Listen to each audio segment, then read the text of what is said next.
well, we could have landed in a worse place, I'll tell you that. On this episode of Old Joe's Reminiscence, when two astronauts return to Earth after being in space for 1,000 years, they can't believe how things have changed.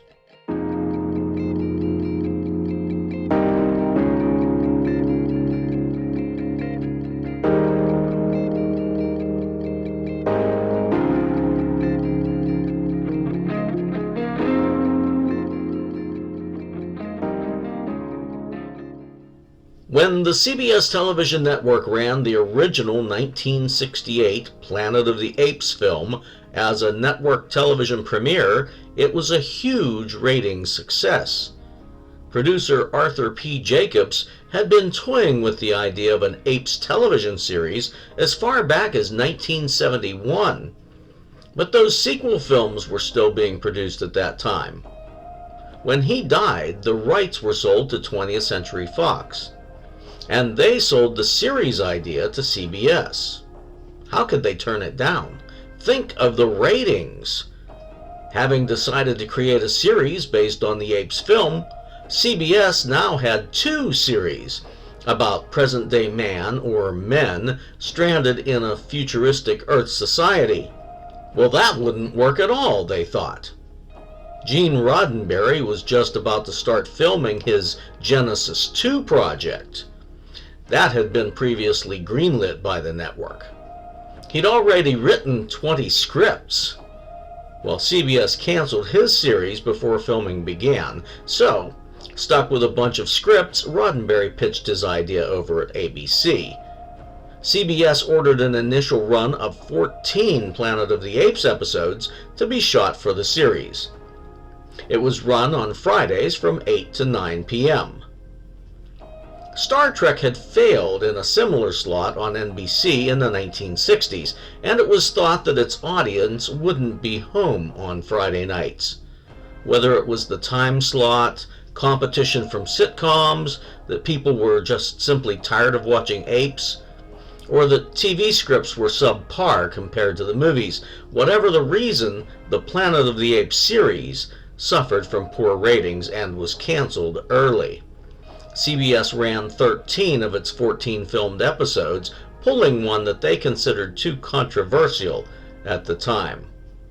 There would be no reruns. Many feel that the ratings failure was because it was up against the established sitcom Sanford and Son.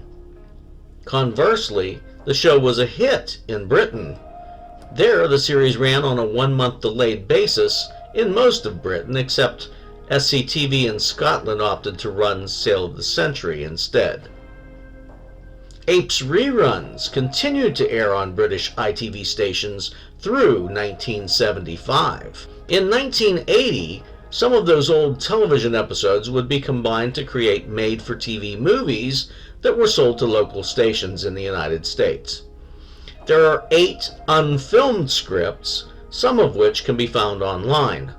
2 of them were penned by Rod Serling during the early planning stages.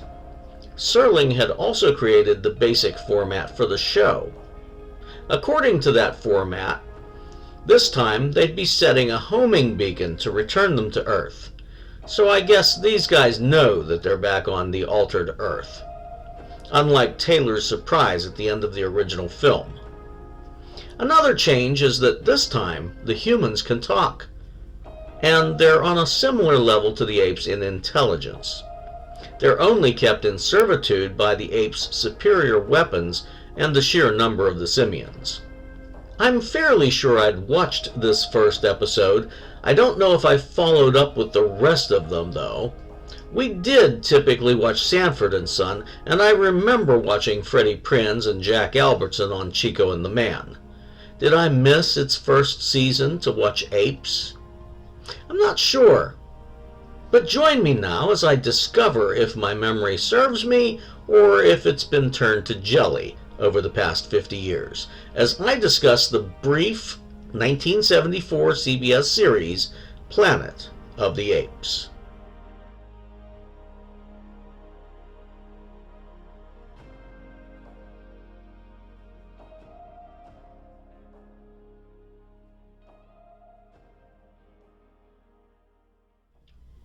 The first thing we see is a star field with two dates being shown on the screen. The first is labeled Earth time. It shows the actual date back on Earth. This relative time advances much faster than the time labeled as ship time, showing August 19th, 1980. The variance is the result of the generally accepted theory of time dilation due to the spacecraft moving near the speed of light. I'm surprised that, much like the film before it, the TV show's writers assumed that manned spaceflight would advance so quickly. They're predicting near light-speed manned interstellar travel by the year 1980, which was just 6 years out. Quite a stretch. Only 3 years before this series, NASA's Apollo spacecraft took 3 or 4 days just to get to the moon. At least Jerry and Sylvia Anderson would think a bit farther ahead when they envisioned the moon's explosion in Space 1999. Back aboard the spacecraft, something goes wrong, and the mission is aborted. They waste no time before introducing the planet's rifle-toting gorillas on horseback. They're right there in the opening sequence. Roddy McDowall from the Apes films is on board in the starring role as Galen. Roddy McDowall was born in London on September 17, 1928. He began modeling as a baby, and by age 10 he was already appearing on film. His movie career was interrupted by the outbreak of World War II. His parents moved to the United States in 1940. Their teenager McDowall appeared in the Academy Award-winning How Green Was My Valley in 1941. Another notable role was the lead in Lassie Come Home, which introduced young teen Elizabeth Taylor. He signed a contract and played in 7 low-budget films from a studio known as Monogram Pictures.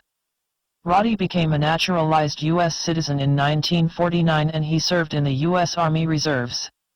He moved to New York to concentrate on theater productions. He also started appearing on TV. In 1963, McDowall played Octavian in the film rendition of Cleopatra, starring his old friend Liz Taylor.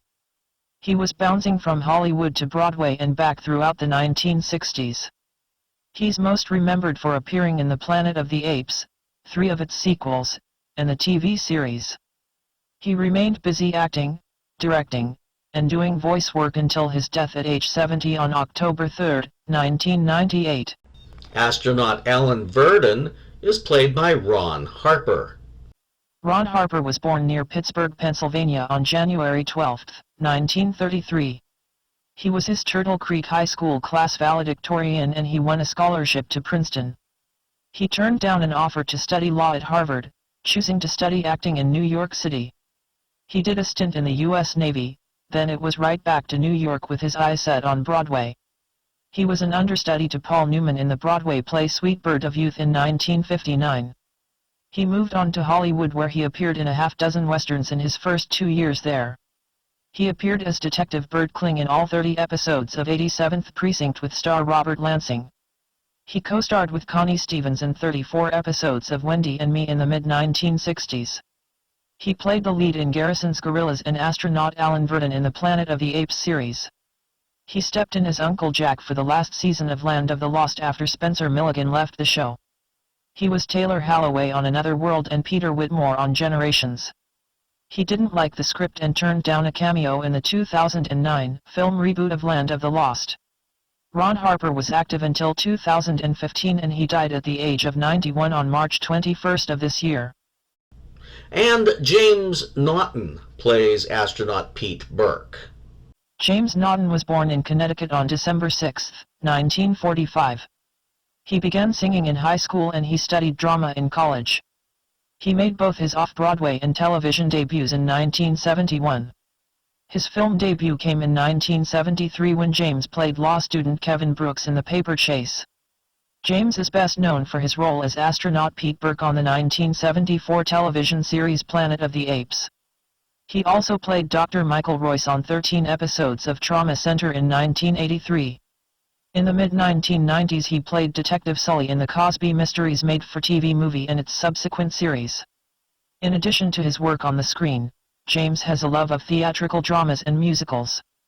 He continues to work at the age of 78. The first episode is titled Escape from Tomorrow. It begins with a silver-haired old man sleeping on the ground under a tree. The man climbs the tree as a dog approaches. Then a young chimpanzee comes running after that dog. This scene contradicts the movies that depicted a plague that had killed off all the dogs and cats. The chimpanzee, Arno, is played by stuntman actor Bobby Porter. Bobby Porter was born Melvin Robert Porter in Long Beach, California on May 17, 1952. He was introduced to the film industry by his neighbor James Gavin, who was a stunt pilot and actor. Gavin suggested that Bobby's short 4'10" stature might make him an ideal film double for children. His first appearance in a major film was as a dark-haired boy in the 1972 film The Poseidon Adventure. He also doubled for Eric Shea in that blockbuster film. He acted under the ape costume in Battle for the Planet of the Apes, as well as the TV series. At that time he was only performing to earn money to pay his way through college. It ended up turning into a career. He was acting, doing stunt work, and he even progressed to stunt coordinator. Bobby played Stink, a Pakuni character on 24 episodes of Land of the Lost. He doubled as Jeffrey Jones for Mino Pellis on 20 episodes of Voyagers. He gave up stunt work in 2011, but he continues to act, write, and produce at the age of 72. That treed man is Pharaoh, being played by Royal Dano. Royal Dano was born in New York City on November 16, 1922. He ran away from home at the age of 12 and toured the southwestern United States. He eventually returned to his hometown and attended New York University. He started performing in the service during World War II. Royal made his Broadway debut with a small part in a production of Finian's Rainbow. The New York Critics Circle nominated Royal as one of the most promising actors of 1949. He made an uncredited appearance as a convict in the 1943 Boston Blackie short The Chance of a Lifetime. His full-length film debut was playing the moocher in the 1950 film Undercover Girl. His death scene in The Red Badge of Courage in 1951 was so convincing that people would be sickened. It had to be cut from the film. Royal appeared in a number of westerns, including playing Able Abe Lincoln in an episode of The Rifleman. In fact, he was well known for playing Abraham Lincoln, beginning on 6 episodes of Omnibus, a 1950s television series. He lent his voice as Lincoln in 1964 for Walt Disney's Greatest Moments with Mr. Lincoln, an attraction at Disneyland. Likewise, he voiced Lincoln again for Disney in 1971 for A New Hall of Presidents, a display at the Magic Kingdom in Florida. Royal Dano continued acting until shortly before his death on May 15, 1994. He was 71. Arno is disappointed that it's only a human up that tree. It's only a human. They hear a loud roaring sound.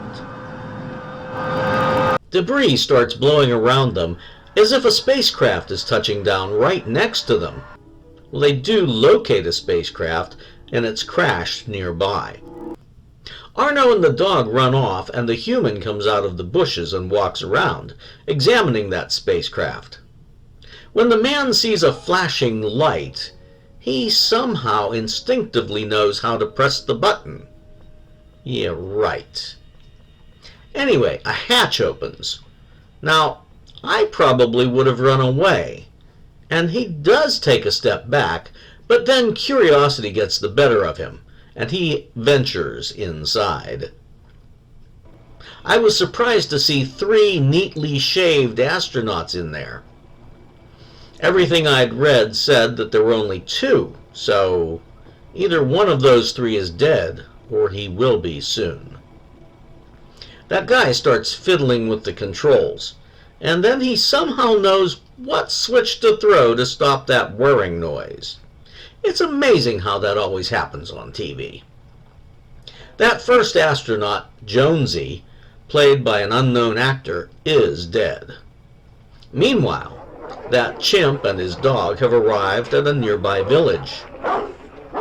Back to the spacecraft. The old dude is extricating those astronauts. He's going to have to hurry, though, because some gorillas are approaching. The long shot shows 3 dark horses and 1 white horse.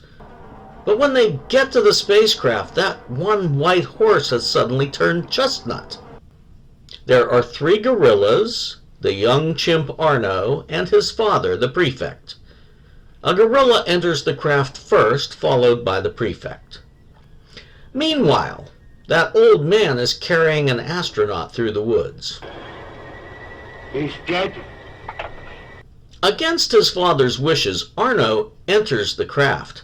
His father gives him a good shaking when Arno suggests that these men may be better than apes. Prefect Vesca is played by Woodrow Parfrey, who we saw as an orangutan in the 1968 version of the movie. Woodrow Parfrey was born in New York City to Welsh immigrants on October 5, 1922. He was orphaned as a teenager and suffered in poverty during the Depression. He worked as an auto mechanic before going into the army during World War II. He was captured by German forces after being wounded during the Battle of the Bulge in 1944. After the war, Woodrow looked to stage acting and he quickly made it to Broadway. He started performing on television in the early days when most shows were produced in New York. He made his way to Hollywood to continue acting on television, and he also did some films. His best-known film roles were in Planet of the Apes, Papillon, Dirty Harry, and The Outlaw Josey Wales. Woodrow Parfrey had more than 200 roles to his credit. He continued acting until his death from a heart attack on July 29, 1984. He was 61 years old. The prefect then orders the dead man to be buried. The old man has the other 2 hidden away in a cave. No, I take that back. It has concrete block walls, so I'm not sure what it is. The prefect sends one of the 3 gorillas to Central City with a message for Chief Counselor Zaius. There's a name we've heard before. I wonder, is it the same Zaius that we met in the first Planet of the Apes film? The prefect then orders the other 2 gorillas to find those missing humans. Verdon is starting to come to. He's delusional, talking in his sleep. He says something about homing, so maybe they did set it. While Pharaoh is out gathering food, Verdon wakes up and tends to Burke. Burke doesn't remember what happened, so that allows Verdon to bring us up to date. They were approaching Alpha Centauri when they hit radioactive turbulence. Verdon told Jonesy to hit the automatic homing device, but he's not certain if that was done. So they don't know where they are at this point.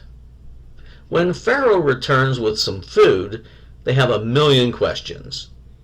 He isn't much help in that respect, but he does go to the village to get some clothes. Chelo, the village where humans are supposed to live.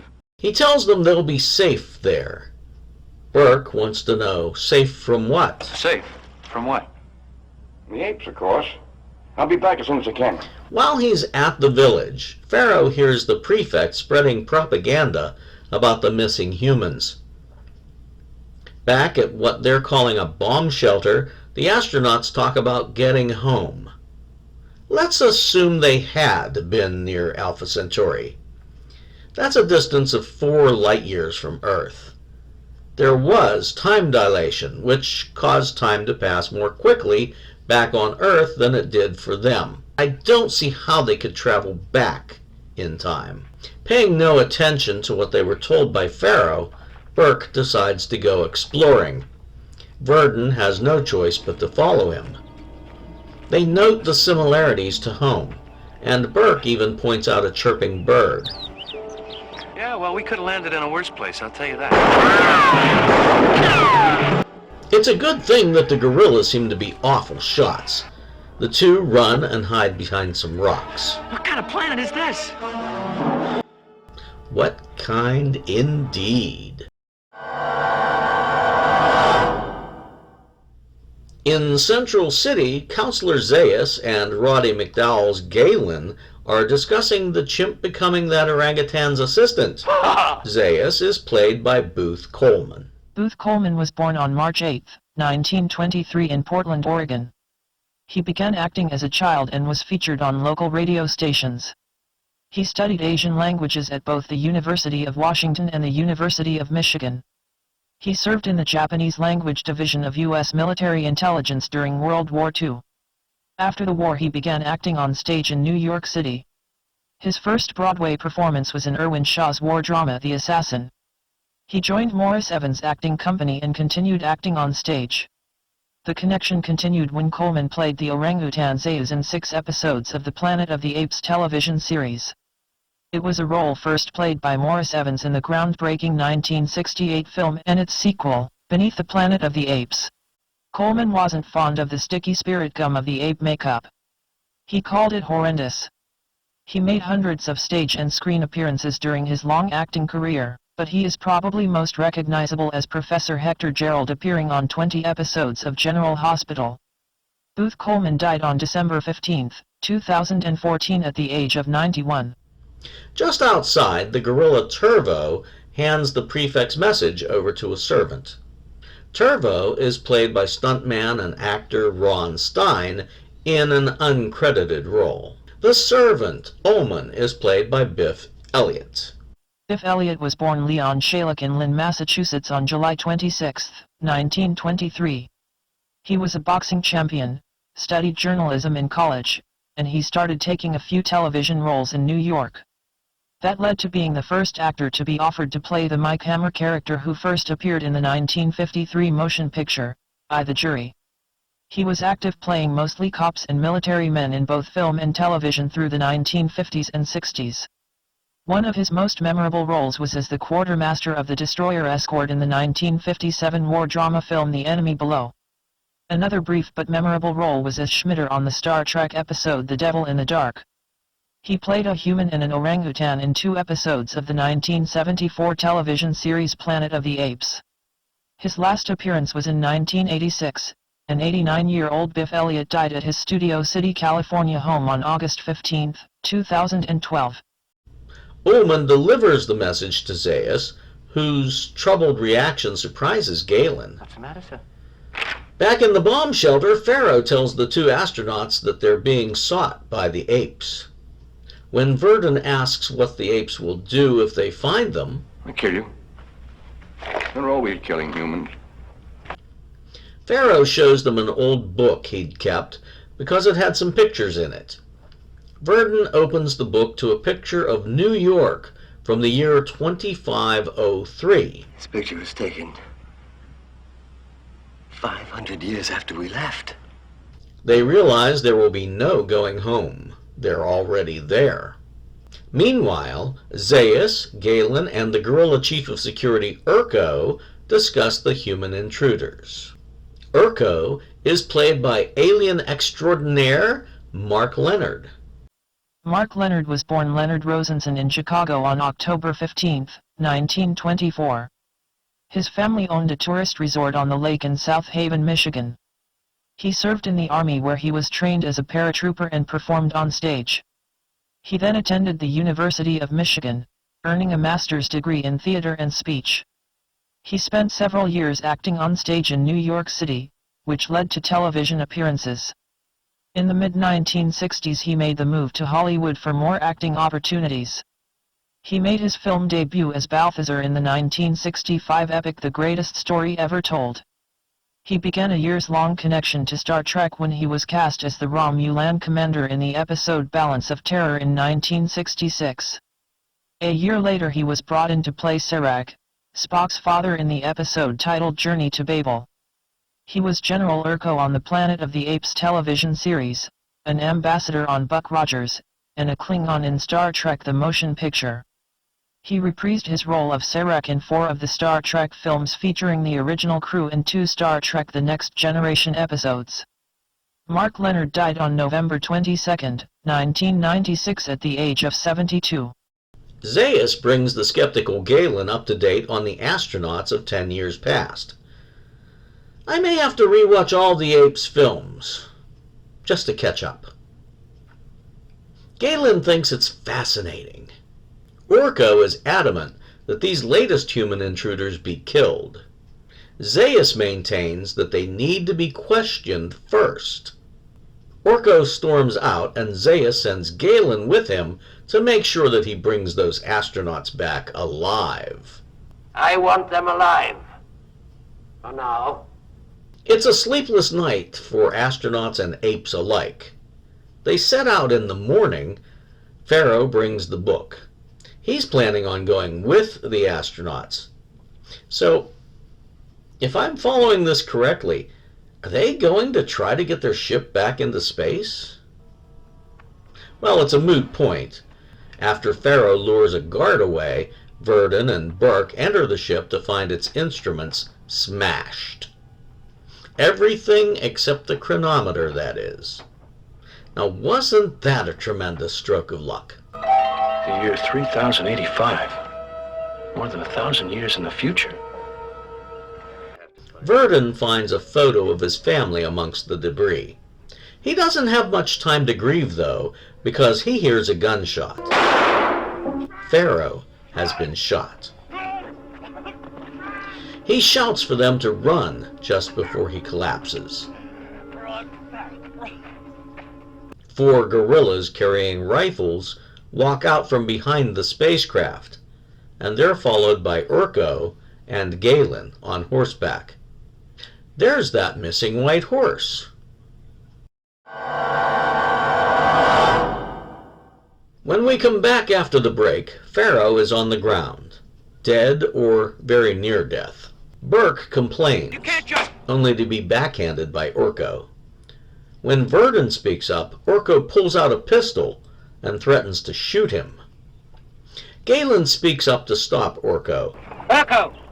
No. Seeing this, Verdon asks Galen to look after the old man. Will you look to our friend? Galen seems surprised at this, but he checks and nonchalantly declares that Pharaoh is dead. He's dead. As Orko shouts the order to move out, Galen notices that book in Pharaoh's bag. He takes it with him. Later that night, Galen is looking through the book. One of the pictures is of a gorilla in a zoo. Meanwhile, a gorilla is pacing, keeping watch over the astronauts. Verdon is moving his bound hands behind his back, rubbing the ropes against a sharp rock. He eventually cuts through his ropes. Galen chooses that exact moment to approach the men. Hi. He's having trouble understanding their concern for that other human. Galen mentions the book. The picture of the gorilla in the cage seems to have upset him the most. He denounces the humans' lies, but, worst of all, he tells the gorilla guard to check their ropes. You check their ropes. You make sure that they can't escape. I was kind of expecting a fight and an escape attempt when the guard bent over to check them, but there's a quick cut to Central City. Orko has the servant Ullman open a cabinet, from which the gorilla removes something. It looks like a miniature mine they might have used to film a submarine movie. We cut to a council tribunal where Orko is calling for the astronauts to be put to death. Verdon asks what they've done, We haven't done anything. and Burke compares them to Hitler, Stalin, or Mussolini, Silence. as if these apes would have any clue about the meaning of those names. In fact, I think most people these days would have trouble identifying Hitler, Stalin, and Mussolini. Orko detonates that stolen device as proof of the danger of man. Personally, I think it does more to prove the danger of Orko.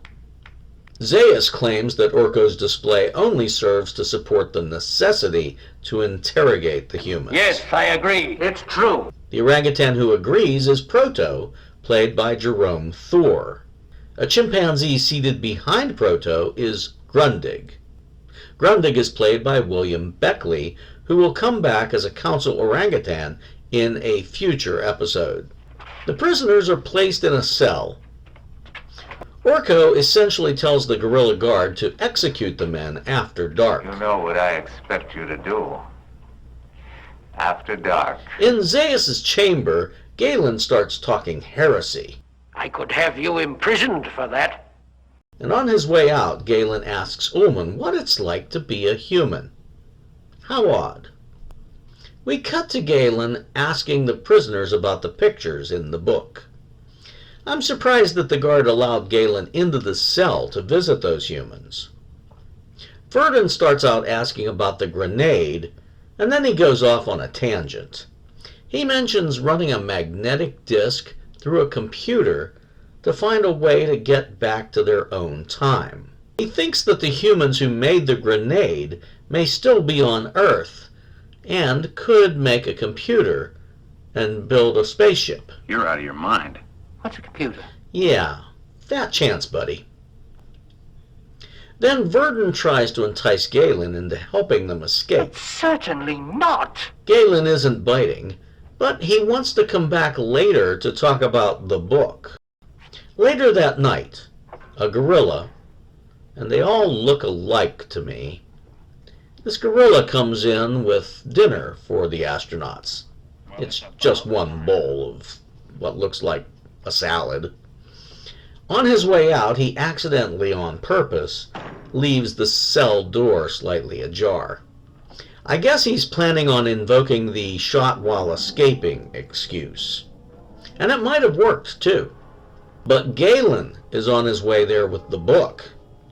He sees the guard hide in the bushes for an ambush.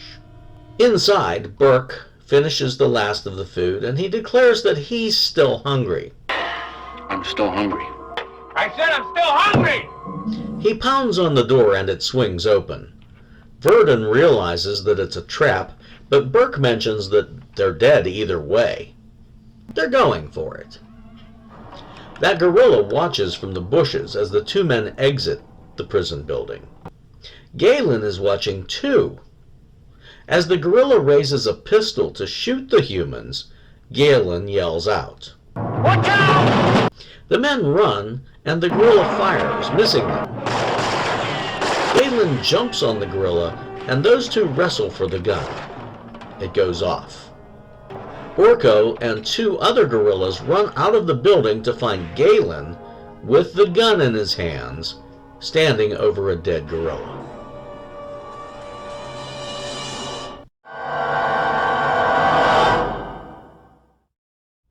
Zaius enters the prison, where Orko states the charges against Galen.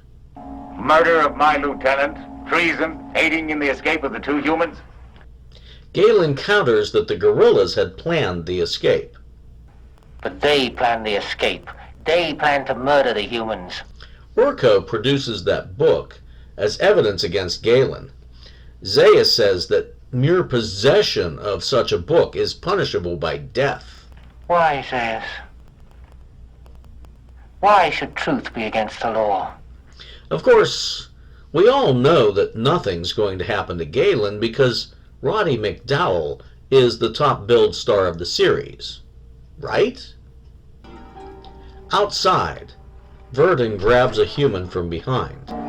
Do you know where an ape named Zaius lived? The man takes them to the abode of Counselor Zaius.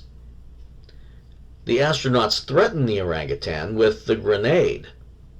Other than the realization that man destroyed their world, the only useful information they glean from this encounter is the fact that Galen is to be executed.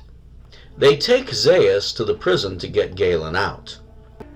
The guard doesn't have the key to the cell, so they use the grenade to blast the door open and escape. I don't think that's the last they'll see of Orko. It's a week later when they return to their spaceship, so Verdon can retrieve a magnetic disc. How much longer? He thinks it will get them back home somehow. And when are you going to give up that pipe dream? Galen and Burke go outside to have a heart-to-heart. Then, Galen hears horses approaching. What? Horses. Horses. Verdon gets that disc in the nick of time, and the three skedaddle as Zaius and the gorillas arrive on horseback. This time, they brought the white horse and the chestnut. It's a good thing Verdon got that disc when he did, because the guerrillas destroy their ship. I wonder why they waited a week to do it, though. The show ends with the three friends, 2 humans and a chimpanzee, walking together.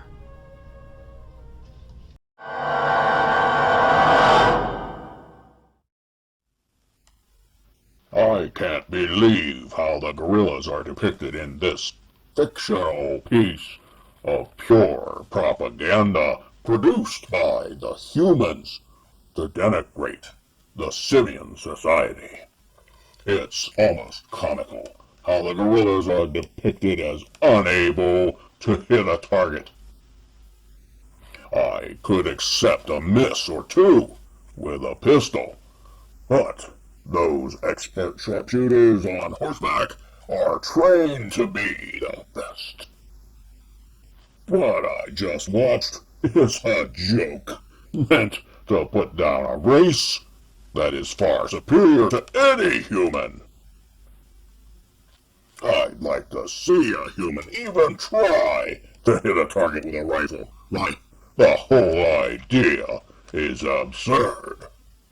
And we all know that humans are incapable of caring about anyone but themselves. Friendship? Ha! An ape could no sooner be friends with a human than a snake can befriend a mouse. Humans are simply inferior. Oh, they can be trained to do menial tasks, but this fantasy has gone the way of absolute heresy. Imagine humans creating a flying machine. Totally preposterous. I say, whoever wrote these lies needs to be executed.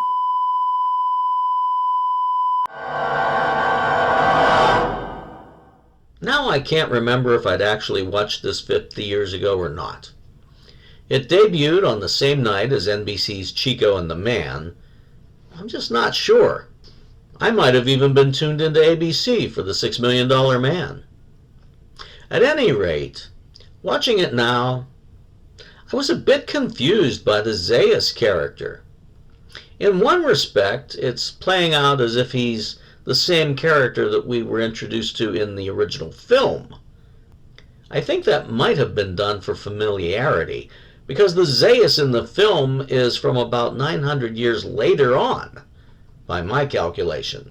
But that's if we can trust the date registered on the ship's chronometer.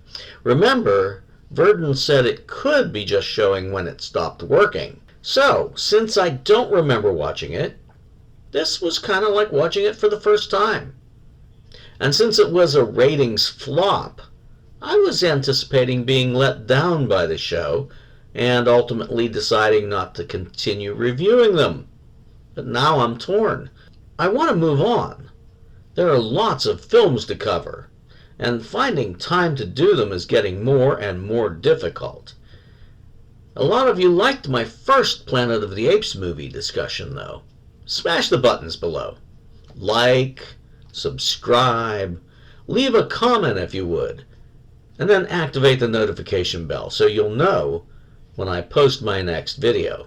And I'll see you on my next episode of Old Joe's Reminiscence.